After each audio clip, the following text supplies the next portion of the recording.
ஓம் ஸ்ரீ குருபியோ நமஹ. முசிறியில் ஏழ்மையான ஒரு பிராமண குடும்பம்.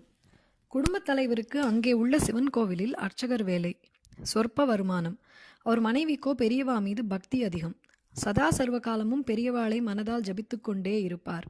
இந்த தம்பதிக்கு வயது வந்த ஒரே பெண். அவளுக்கு இவர்களால் எப்படி திருமணம் செய்து வைக்க முடியும்? கோவில் காணிக்கையை கொண்டு குடும்பம் நடத்துவதே சிரமமாக இருக்கிறது. இந்நிலையில் மகளின் திருமணத்தை எப்படியாவது நடத்த வேண்டுமே என்ற புதுக்கவலை ஒன்றுக்கு புத்துயிர் கொடுத்தார் அந்த வீட்டு தலைவி.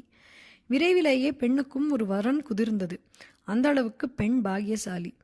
அப்போது காஞ்சியில் எதிர்பாராத ஒரு நிகழ்வு நடந்தது. மகானை தினமும் தரிசித்த பிறகே தன் தொழிலை தொடங்கும் விசைத்தறி அன்பர் ஒருவர் இருந்தார். அவருக்கு பல விசைத்தறிகள் இருந்தன. எல்லாமே பட்டுப்புடவை தயார் செய்யும் தயாரிகள்.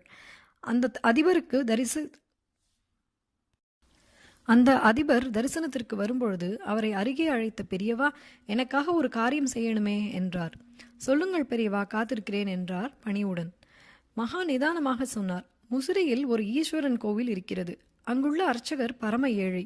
அவர் பெண்ணுக்கு திருமணம் நிச்சயமாகி இருக்கிறது. நீ அங்கு போய் தங்கி அந்த பெண்ணின் திருமணத்தை நல்லபடியாக முடித்து கொடுத்து விட்டு வா. அப்படியே செய்கிறேன் பெரியவா என்று மகானை வணங்கி விடை பெற்று கொண்டார். திருச்சியில் உள்ள தன் பிரதிநிதிகளை அனுப்பி விசாரிக்க சொன்ன பொழுது அந்த பெண்ணுக்கு திருமணம் நிச்சயமாகி இருக்கும் விஷயம் தெரிய வந்தது. இதையடுத்து அந்த பிரதிநிதிகள் நேராக குருக்கள் வீட்டுக்கு போய், நாங்கள் காஞ்சி மகான் உத்தரவுப்படி வந்திருக்கிறோம். உங்கள் மகளின் திருமணத்தை நல்ல விதமாக நடத்தி தர சொல்லி மகான் உத்தரவிட்டிருக்கிறார் என்று சுருக்கமாக சொன்னவர்கள் மடமடவென காரியங்களை கவனித்தனர். ஊரார் வியக்கும்படி அந்த திருமணம் வெகு விமர்சையாய் நடைபெற்றது.